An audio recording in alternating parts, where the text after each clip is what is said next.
there. I'm Eric Gazel. I'm the Clark County Health Officer. Obviously, been a lot of talk in the community lately around coronavirus. I just wanted to give some background on management and recommendations, both for the healthcare provider, the EMS provider, the employer, and the general public as well. Keep in mind that this is done as of February 29th, so likely there'll be a lot of changes in the recommendations over the next few days to weeks, and I'll try to update you as frequently as possible. The current status, it's a global outbreak that's steadily spreading. There's been 15 domestic cases in the United States. The tone of the CDC advisories have changed from containment to community mitigation, and the preparation mechanism discussed as of when, not if it hits. So basically, the world's best epidemiologists do think it's going to reach the United States in relatively significant proportions. We're calling coronavirus, for the purposes of this, is the CDC recommended name, which is COVID-19. It started in a wholesale food market in Wuhan City, China, which is a population of 11 million, so larger than the area of Chicago. It's spread by respiratory droplets within 6 feet. The incubation period is 2 to 14 days. What we don't know is how much you're infectious during that period. Are you infectious before you start developing symptoms? Are you still infectious after you've resolved your symptoms? We don't really know that well as of yet. The symptoms themselves, fever, cough, shortness of air, really wide range of severity, and really mimics a lot of the other respiratory viruses that are going around right now. It can progress to pneumonia, and those patients tend to get very sick. 30% of those admitted in the hospital end up in the ICU. Right now, the case fatality rate is 1 to 2%, and we'll talk more about that. Some other stats. There's been no confirmed cases in Indiana or Kentucky as of yet. There's 80,000 cases and 2,700 deaths worldwide. It's hit 42 countries and all continents. A pandemic has not been declared yet, but basically the criteria to do that is essentially all there. In the U.S., there's been 15 domestic and 45 repatriated cases. And again, all this data is this one's as of February 28th. Some countries that have shown widespread and sustained community transmission: China, we all know about that, Iran, Italy, Japan, and South Korea. Travel advisories to these locations in different degrees are already in place. As far as returning travelers, all travelers from China are rerouted through 11 screening airports. If travel to the Hubei province, which I apologize, I've probably mispronounced, there's a mandatory 14-day quarantine. If it's mainland China, otherwise, the recommendation is to stay home if possible, avoid congregate settings, and maintain a practice called social distancing. I thought that just meant how all the girls in high school treated me, but it basically means to stay away from other people as much as possible. Patients who are under this quarantine are given education, a temperature log, and things like that if they are on a voluntary home quarantine. Indiana itself has already monitored more than 60 travelers. Some things to think about are who are the people we need to be testing. If you have fever and signs of signs of a lower respiratory illness, and you've been in close contact with a lab confirmed positive within 14 days, you need to be tested. If you have fever and signs of respiratory illness requiring hospitalization, and you have a history of travel to those affected areas. And the last is fever with severe symptoms, pneumonia, respiratory failure, that does not have a good alternative diagnosis, then you need to be tested as well. So basically, fever or signs in somebody with a positive. The second one is fever and signs from someone who's traveled in that area. And the last one is very severe symptoms with no alternative cause. Also should consider these factors. The fever may be subjective or confirmed. So if even the patient felt warm, that theoretically does count. For healthcare professionals, testing may be considered if there has been an exposure to a person with suspected COVID-19 without laboratory confirmation, so a lower threshold to test healthcare workers. And what is close contact? The magic number is about 6 feet. So anyone who has been in contact with a positive for a prolonged period of time. Again, when we talk about close contact, anyone who's caring for, living with, visiting, or sharing a healthcare waiting room or waiting area with a COVID-19 case. Having direct contact with infectious secretions of COVID-19. If somebody coughs directly in your face while you're not wearing protective garb. And then what it is not, just simply walking through the room with someone positive outside of that 6-foot area, things like that, that is not considered a close contact. From an infection control side of things, suspected cases should be immediately placed in an airborne infection isolation room if available, otherwise in a space that limits contact to others as maximally that's feasible with your facility. So basically you want to get them away from other people. You want to place a face mask on the patient, a surgical mask, not an N95 mask. We're trying to conserve those as much as possible. And then providers and contacts should use standard contact and airborne precautions from that point forward when interacting with the patient. And by that I mean gown, gloves, an N95 mask for the providers, and eye protection as well, don't forget. So what are some healthcare facility recommendations?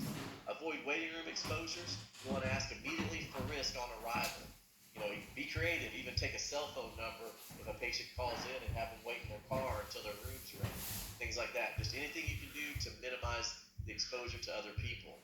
You also want to limit the healthcare providers who interact and consider batching patients. What I mean by that is you don't want the attending doctor to go in and then 5 med students, things like that. And also, like when I say consider batching patients, what you'd want to do is put 3 or 4 at-risk patients in the same area and have the same provider care for them. You want to limit your patient movement. Don't have them traveling all throughout the department for various tests. Get portable films, have a lab tech come into their room, things like that. You want masks and protective garb readily available in all areas of the hospital, not just patient care areas. That doesn't mean you have to wear the full moon suit when you go to the hospital cafeteria, though you might want to depending on your hospital cafeteria food. But in all seriousness, if you have an unexpected exposure, an at-risk patient come in, you'd want everybody to have readily available access to that protective garb. And then you want to restrict and record all visitors to a positive or at-risk case. So you want to know who had contact with that patient and what they are wearing. That'll help you to a great degree on your disease surveillance should you have a positive test. Some healthcare facility recommendations if it becomes more widespread. Use telemedicine where appropriate. You might want to close your community areas, your gift shop, your cafeteria, things like that. Consider postponing your elective surgeries, postponing your large meetings, events, gatherings, and you'd also want to monitor your healthcare providers for symptoms to limit spread. Ask them about their symptoms they're having, document their temperature if they have any fever prior to a shift, things like that. So I try to keep it simple. So basically, what do I do if I get an at-risk patient? Isolate them to the best of your facility's ability, right off the bat. Put a surgical mask on them. Limit who interacts with them and use protective gear. Contact the Clark County Health Department if you're in our county immediately using this phone number. And then I always say stay calm and make good decisions. No one who is hysterical or anxious and not thinking straight, that's going to do nothing to help the patient or the spread of disease. So stay calm, use your resources, and make good decisions. Testing, what kind of testing is done for this? And I want to be clear, there is no local level testing for this. There's no facility anywhere, in southern Indiana or Kentucky that you can walk in the door and get tested right on site. These are all send-out labs that have about a 24 to 36 hour turnaround time. What you need is both lower respiratory tracts like sputum and upper respiratory tracts like nasal swabs should both be tested in this scenario. But again, you will not get those back in real time. Some common myths, let's talk about that really quick. I hear it's no worse than the flu, it's getting over-exaggerated. On the flip side, I hear they're not telling us how bad it is, it's going to be awful. I think the reality is it's somewhere in between. I think the mortality rate will likely drop as we get better about testing for this and epidemiology identifies more cases. I think it'll drop below that 1 to 2%. I don't think it'll drop all the way down to the level of the common flu. So I think it'll be more severe to the flu, but not the 1 to 2% mortality we're currently seeing. I'm hearing a lot of people say the N95 masks don't really work. It is true that some of the coronaviruses are smaller than the filtration rate of the N95 mask, but even partial protection is much better than no protection. It's kind of like the same thing as if you sneeze into your elbow. Obviously, that doesn't prevent every particle from going out in the air, but it helps immensely. I'm also hearing there'll be a vaccine soon. Most estimates I've seen say no sooner than 12 to 18 months and potentially even longer. So, what can the general public do? From a personal standpoint, I say hand hygiene, respiratory etiquette, again, sneezing or coughing with your mouth covered. Stay home if you're ill, and don't touch your face. In the community, again, isolation, staying home, social distancing. Environmental, make sure you're disinfecting all your surfaces. Again, call ahead or notify if you're coming to a healthcare facility, if you've traveled to an at-risk area, or you have known contact to a positive case. One thing I want to be clear on too is understand that a vast majority of patients will be stable for discharge home. So, that's the thing is I think with all this perception of the coronavirus and its severity, understand that even if you're a positive test, that you're likely not going to be ill enough that you have to be hospitalized. As far as employers, one thing they can do is prepare for a reduced workforce. Your own employees will become ill themselves. They may need to care for their loved ones. As with a major flu outbreak, there may be some temporary school closures, and then also some unexpected closures. You may have a large group of your employees get contaminated where they have to be home. So make sure you have a plan in place, especially if you're in a profession that provides an essential service to your community. Other containment things. One thing I want to say is avoid presentation to urgent cares and emergency departments solely for testing purposes. By all means, go be seen if your symptoms are such that you need an evaluation. If you're working hard to breathe, or if you're getting dehydrated, or things like that. But understand there's no need to present to one of those facilities solely to know if you have it or not. Like I said, the turnaround time on that test is 24 to 36 hours, and none of that testing is performed on site at these facilities. All you're going to do is risk exposing yourself to others who are sick, and makes it containment a very difficult process. Stay home if your symptoms are present. This isn't the time to tough it out at work. And one thing I would ask of all employers during this time frame when this is a concern, please eliminate your requirement for work excuses, especially if your patients have to come to an emergency room or urgent care to get it. It's a poor use of resources at baseline, but in this time frame right now, with the potential communicable disease, it's a dangerous process. So please consider eliminating that. From an EMS side of things, hopefully 911 can assess for at-risk status when patients initially call in. If identified in advance, the protective gear should be worn before initiation of patient contact. And if the patient is exhibiting signs of a respiratory infection, a face mask should be placed on the patient upon arrival. Limit the providers in the patient care compartment. So don't have 2 or 3 ancillary staff or 2 or 3 family members in the back with you. Providers in the patient care compartment should wear all PPE. Again, eye protection, N95, disposable gown, gloves, everything. If the driver's compartment is separate, the driver may dispose of their PPE and perform hand hygiene before entering into that driver's compartment. You also want to notify your destination facility well in advance. And again, no family members in the truck.